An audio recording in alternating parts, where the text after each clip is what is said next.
Bismillahirrahmanirrahim. Alhamdulillahirabbil alamin. Allahumma shalli ala Muhammad wa ala ali Muhammad kama shallaita ala Ibrahim wa ala ali Ibrahim innaka Hamidum Majid. Amma ba'd. Baik, kita lanjutkan pelajaran kita anak-anak pada kitab Al-Fathur Rabbani fi Taysir Tilawatil Quran. Ya, pada halaman 15. Nah, pada halaman 15 ini insyaallah kita akan membahas dua bab, yaitu tentang tajwid ya, dan tentang tingkatan kecepatan dalam membaca Al-Qur'an. Ya, tingkatan kecepatan dalam membaca Al-Qur'an. Nah, mungkin akan kita kembangkan untuk tingkatan kecepatan membaca Al-Qur'an ini ya dengan melihat nanti at-tajwid musawarnya Syekh Aiman Suwaid ya, sehingga tergambar pada kita bahwa kecepatan dalam membaca Al-Qur'an itu harus stabil ya. Bagaimana kecepatannya, maka kita akan belajar nanti ya. Nah, kita mulai dulu. Yang pertama,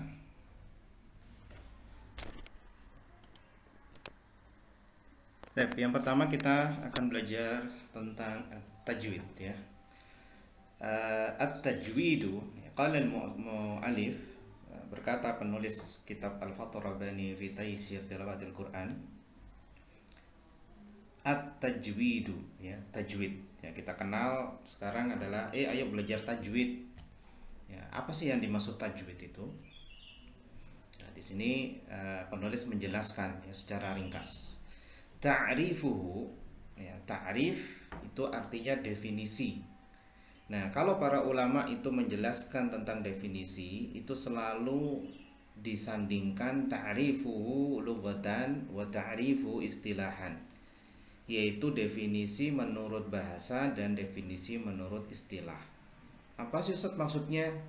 Kalau definisi secara bahasa, maka kita pahami melalui bahasa Arab ya, secara umum, secara bahasa Arab, maka maknanya kata ini adalah demikian. Tapi kalau istilahan, ya tentunya beda-beda, tergantung dari dalam bidang apa begitu. Kita berikan contoh ya. Misal kita tahu tentang kata-kata input. Ya. Input ya, secara bahasa Inggris ya maknanya adalah masukan, input. Nah, tergantung istilahnya di mana. Kalau kita ngomong input dalam hal misalkan kelistrikan, ya, rangkaian elektronika, maka yang dimaksud input adalah tegangan atau arus yang dimasukkan gitu. Tapi kalau kita bicara tentang misalkan pabrik gitu ya, inputnya apa? Maka yang dimaksud barang-barang yang dimasukkan gitu. Kata yang diucapkan sama input ya, tapi kita pahami menurut apa, itu namanya istilahan. Sama kayak di sini, contoh lagi makhraj. Ya. Makhraj kalau kita bicara secara umum, ya namanya tempat keluar. Pintu pun disebut makhraj. Ya. Tapi kalau kita bicara masalah tajwid, ya makhraj adalah tempat keluarnya huruf-huruf, titik-titik keluarnya huruf-huruf. Gitu. Nah, sekarang kita tajwid. Secara bahasa, tajwid lughatan artinya at-tahsinu. Ya. At-tahsinu berasal dari kata hassana yuhassinu. Ya, lit ta'diyah, yaitu menjadikan kata yang harusnya tidak butuh objek tapi dijadikan butuh objek. Ya. Hasanun atau hasana, hasana atau hasanun, maka artinya baik, bagus. Ya. Tapi kalau hassana yuhassinu tahsinan, hassana menjadikan bagus ya. Jadi kalau tahsin artinya ada bahasa letterleknya adalah pembagusan ya, perbaikan atas sesuatu, itu secara bahasa. Yang tadinya jelek atau biasa-biasa dijadikan bagus ya, itu namanya at-tahsin. Jadi tajwid ya maknanya sama dengan tahsin. Kalau tajwid menurut Syekh Aiman Suwaid ya dalam tajwid musawar di sini ya, Jawada yujawidu ay hassana yuhassinu, yaitu ilmu yu'rafu bihi an-nutqus sahih, yang bisa diketahui dengan ilmu itu secara istilah ya. Secara istilah bahwa tajwid adalah sebuah ilmu yang bisa diketahui tentang pengucapan yang benar pada huruf-huruf Arab. Caranya yaitu dengan mengenal makhrajnya, mengenal sifatnya, baik itu dzatiyah atau arodiyah. Dzatiyah adalah sifat yang muncul pada secara asli pada huruf tersebut. Kalau arodiyah karena ada sebabnya. Wa man yansha'u anha min ahkam, dan hukum-hukum yang lain. Intinya ya, kalau kita simpulkan secara istilah ya, tajwid adalah sebuah ilmu yang dengan kita belajar ilmu itu ya, pengucapan kita ya dengan sesuai dengan bahasa Arab yang fusha, bahasa Arabnya di zaman Nabi kita Muhammad SAW ya semakin bagus ya, makanya disebut tahsin, yang menjadikan bagus gitu. Nah ini secara istilah menurut Syekh Aiman Suwaid. Kita kembali ke sini. Nah, kalau menurut penulisnya Fathur Rabbani, istilahan, secara istilah tajwid itu artinya huwa, yaitu i'ta'ul harfi, memberikan huruf-huruf Arab ya, huruf-huruf hijaiyah, haqqahu, haknya. Jadi setiap huruf itu memiliki hak, sesuatu yang harus kita lakukan pada huruf itu. Makhrajnya di mana, sifatnya apa, dan bagaimana kita mengucapkannya.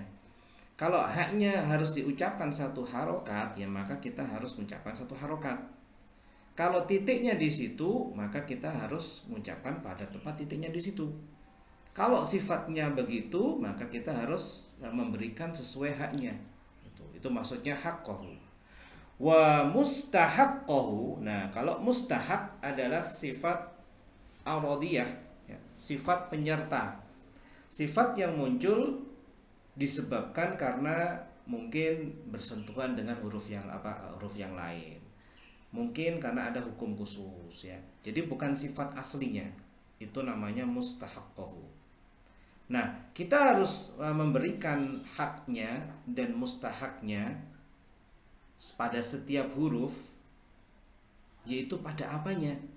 Yang pertama makhrajnya. Ya, kalau makhrajnya di titik itu, ya haknya huruf kita harus tunaikan.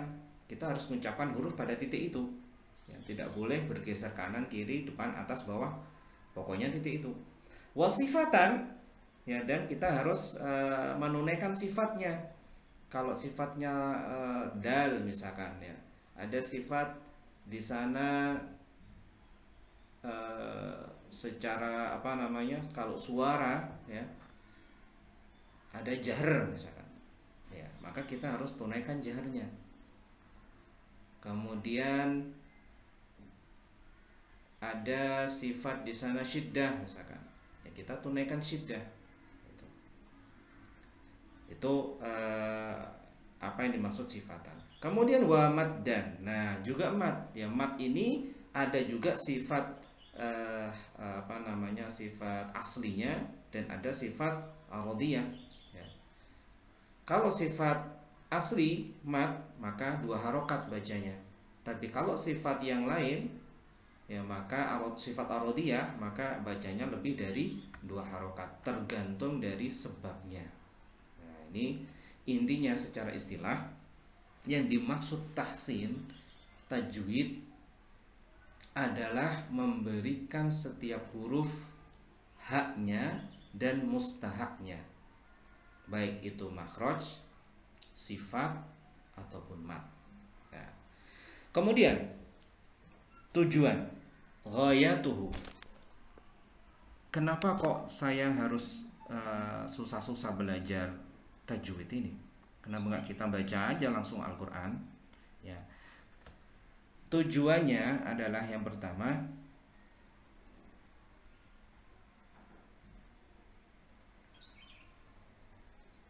tujuannya ghayatuhu, tujuannya adalah Saunul lisani anil khoto'i fi qiraatil Qur'ani. Saunul lisan yaitu memperbaiki, menjadikan bagus lisan kita, anil khoto' dari kesalahan-kesalahan fi qiraatil Qur'an, ketika membaca Al-Qur'an. Jadi ketika kita belajar tajwid, maka kesalahan kita dalam membaca Al-Qur'an semakin kecil, ya. Wa nailus sa'adati fid dunya wal akhirati, dan kita bisa mendapatkan sa'adah, kebahagiaan fid dunya, di dunia dan di akhirat.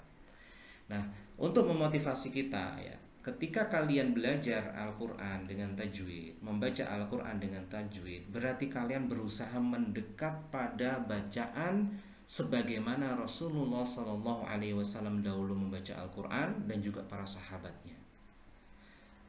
Jadi ketika kalian membaca, ya, ada perasaan bersama-sama di sana. Kalian berada di suatu zaman yang jauh dari zamannya para sahabat. Tapi ketika membaca Al-Qur'an, baik itu di sholat, baik itu di dalam qiraah, tilawah, maka kalian merasa bahwa kalian bersama-sama mereka. Ya, kalian merasa ingin mendekat sesuai dengan bacaan mereka. Kenapa? Karena di Arab sekarang pun bahasa fusha itu hampir sulit untuk dicari, ya, bahasa Al-Qur'an itu sulit dicari. Tapi kalian berusaha belajar itu supaya apa? Bacaannya mendekati bacaan Rasulullah SAW dulu. Kita tidak tahu bacaan beliau seperti apa, ya, kita hanya bisa berusaha mendekat pada bacaan mereka, yaitu dengan belajar apa? Tajwid.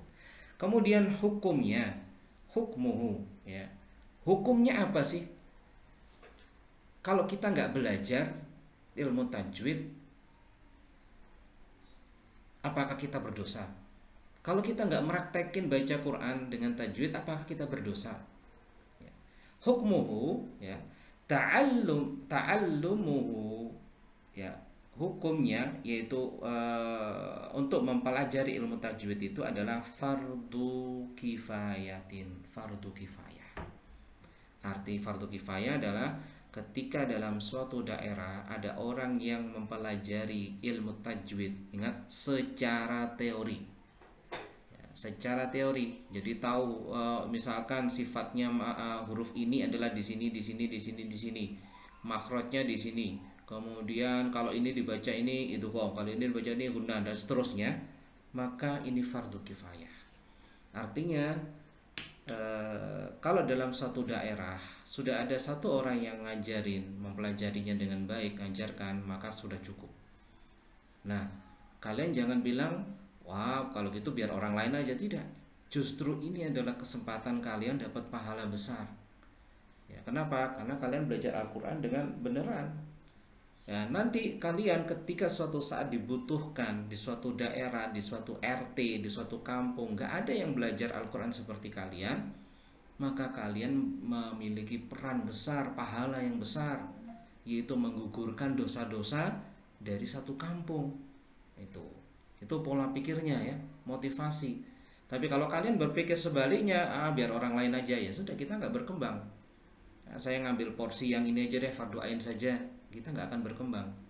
Makanya ini kesempatan kalian ketika belajar Al-Quran dengan baik-baik, maka pelajari sungguh-sungguh sampai kalian bisa ngajarkan. Nah, ini kalian mengambil peran dalam fardu kifayah, gitu. Kemudian wal amalu bihi fardu ainin, dan amal, mengamalkan tajwid itu adalah wajib bagi kita. Jadi misal ada seseorang yang membaca, ya, misal Bismillahirrahmanirrahim. Nah, di situ misalkan him, mat arid li sukun. Mat arid li sukun ini bisa dibaca 2 harokat, isnan atau arba, atau 4 harokat, atau 6 harokat, atau 6 harokat. Namanya mat arid li sukun, ya. Nah, ini adalah fardu kifayah sampai sedetail itu. Tapi mereka tidak mengetahui ini namanya mat arid li sukun harus dibaca ini 246 boleh dibaca 2246 pokoknya langsung praktek. Misal ayo baca Bismillahirrahmanirrahim. Mereka ikuti Bismillahirrahmanirrahim. Oh, kurang baca lagi. Ingat him. Ikuti ya him. Tanpa mereka harus tahu namanya mat arid li sukun dibaca berapa harokat, bisa demikian. Kalau riwayat ini, maka itu adalah fardu ain ya. Fardu ain kita semuanya wajib praktek sesuai membaca Al-Quran sesuai tajwid itu. Tapi kalau misalkan menjelaskan detail ya, maka itu fardu kifayah, dan itu peran kalian sebagai orang yang belajar Al-Quran. Baik, sudah ya, ini adalah at-tajwid sudah kita selesaikan. Kemudian berikutnya adalah tentang marotibul qiraati. Marotib adalah tingkatan-tingkatan dalam membaca Al-Quran. Nah, di sini para ulama beda pendapat. Ya, kalau Syekh Aiman Suwaid memegang pendapat bahwa ada 3 tingkatan saja, hadar, tatwir, dan tahqiq. Nah, tartil itu harus dilakukan baik itu pada hadar, pada tadwir, dan pada tahqiq. Nah, tapi kalau penulis di sini itu menjelaskan lebih detail, ya. Artinya beliau lebih sepakat ada 4 tingkatan membaca Al-Quran sesuai dengan kecepatannya. Oke, kita baca. Yang pertama, at-tartilu. Ya, level pertama ini adalah level yang paling bagus.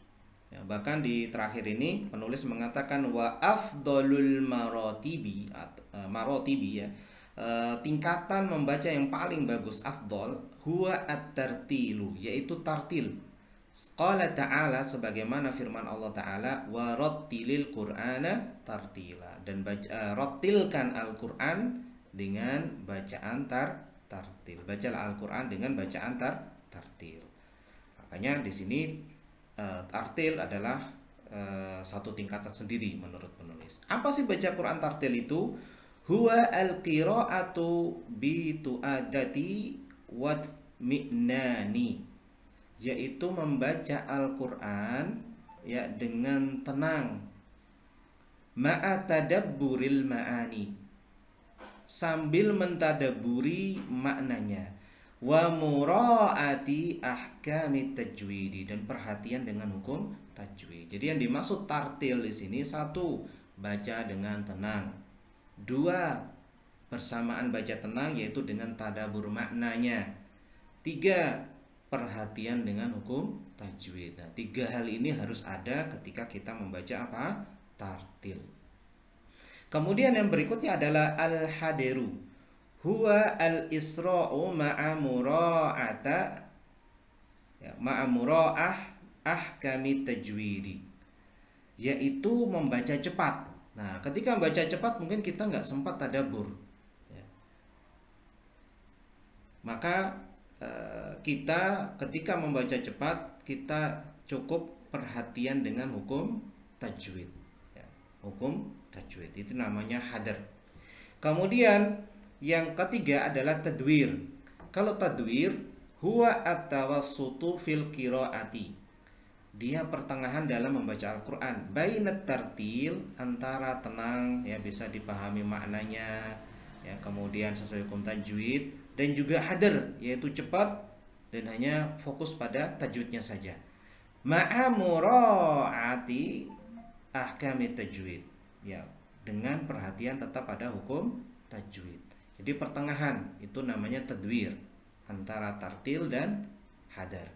Nah, ada satu tingkatan lagi yaitu tahqiq. At-tahqiq itu sangat lambat, ya, sangat lambat.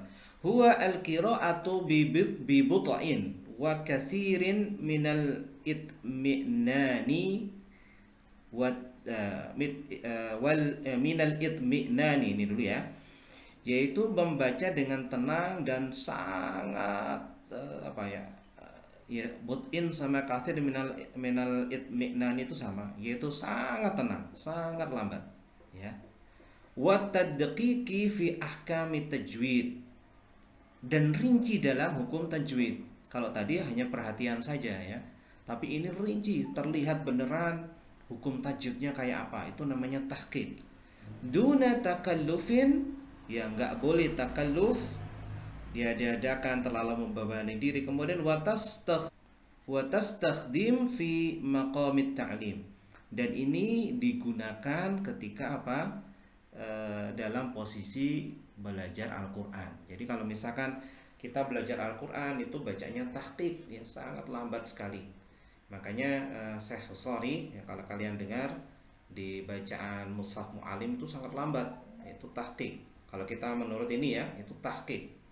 Kemudian nanti ada tartil misalkan, ya, bacaan beliau yang mujawad. Nah, ada mujawad. Kemudian tadwir, misalkan tadwir ini antara hadar dan tartil. Kalau kita gunakan definisi dari penulis ini.